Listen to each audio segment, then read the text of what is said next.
आज मध्य प्रदेश में जिस प्रकार लॉकडाउन के बाद जो अन्य चीजें व्यवस्थाएं चल रही हैं, सरकार की सोशल गाइडलाइन के चलते जहां शिक्षण संस्थाएं प्रभावित हुई हैं या अन्य व्यवसाय प्रभावित हुए हैं, वहीं एक समस्या और है कोचिंग की, जिसको लेकर आज यहाँ के जो कोचिंग संचालक हैं उन्होंने एक विशेष बैठक रखी गई थी और विरोध प्रदर्शन किया गया था। सरकार से एक मांग रखी थी, तो उनके प्रतिनिधि हमारे साथ बैठे हैं, आइए जानकारी लेते हैं क्या समस्या है आगे कोचिंग की। जो कोचिंग की समस्या है मध्य प्रदेश में, आप खोलना चाह रहे हैं, सरकार से मांग कर रहे हैं, क्या मांगे आप?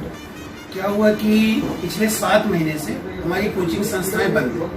हमारी कोचिंग संस्थाओं का इस तरह का कोई संगठन अभी इसके पहले था ही नहीं। मध्य प्रदेश में ऐसा कोई संगठन था नहीं? अभी तक कोई संगठन नहीं था, लेकिन अभी कोचिंग संस्थाएं बंद होने के बाद कोरोना काल में कोचिंग संचालक गण एकत्रित हुए, उन्होंने अपना एक संगठन बनाया और हमारे संगठन बनाने का एकमात्र उद्देश्य ये है कि सरकार का ध्यान उस ओर बिल्कुल नहीं गया जो सबसे पढ़ा लिखा तबका है, जो लोगों को शिक्षित कर रहा है, उस तरफ सरकार का अभी तक कोई ध्यान ही नहीं गया। सरकार ने स्कूलों को संचालित करने का बोल दिया कि आप थोड़ा सा डाउट क्लियर करने आ सकते हो, कुछ भी कर सकते हैं, लेकिन कोचिंग के लिए केवल और केवल ऑनलाइन का ऑप्शन है।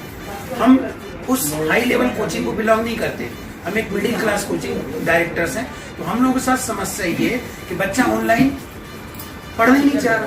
जब कोचिंग ऑनलाइन बच्चे नहीं पढ़ना चाह रहा, बस 2 दिन 4 दिन 10 दिन पढ़ता है, उसके बाद फिर वो चाहता है कि ऑफलाइन कोचिंग पढ़े, और ऑफलाइन कोचिंग लगाने के लिए सरकार ने अनुमति दी। कोचिंग अति महत्वपूर्ण है, जहाँ से IPS IAS निकलते हैं, एक शिक्षित लाभी निकलती है। इसको लेकर सरकार को आपने पहले कभी मांग पत्र सौंपा है क्या? जी, अभी हमने मुख्यमंत्री महोदय को विज्ञापन दिया है, उसके साथ माननीय मंत्री जी, शिक्षा मंत्री जी, माननीय विश्वास सारंग जी और माननीय नरोत्तम मिश्रा तक सब जगह आवेदन पहुंचा है।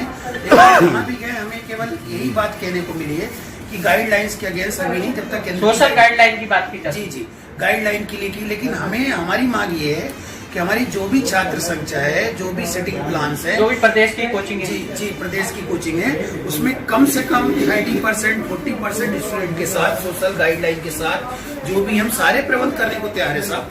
हम तो सबसे ये माना जाता है कि शिक्षक सबसे समझदार होता है, अब हम सारी गाइडलाइंस का तो खुद ही पालन करने के लिए तैयार है, तो हमें भी कुछ न कुछ ऐसी गाइडलाइन दी जाए कि हम अपनी कोचिंग को ओपन कर सकें। तो सरकार से आपकी मांग है कि कोचिंग के लिए भी एक गाइडलाइन दी जाए, क्योंकि कोचिंग में संख्या स्टूडेंट भी कम रहती है, सोशल डिस्टेंसिंग का पालन आसानी से किया जाता है, बड़ी आसानी से किया जा सकता है। तो सरकार चाहे तो कोचिंग की परमिशन दे सकती है। जी बिल्कुल दे सकती है, और हमारी मांग यही है। और साथ में एक और हमारी मांग है कि भाई इतने दिनों से हमारी कोचिंग संचालित नहीं हुई, हमारे कमरे बंद हैं, तो कम से कम जो रजिस्टर्ड कोचिंग है उनके बिजली के बिलों में कुछ कटौती की जाए, और साथ में जो नगर निगम की लाइसेंस फीस वगैरह है तो कम से कम इस सत्र के लिए तो माफ की जाए। तो अभी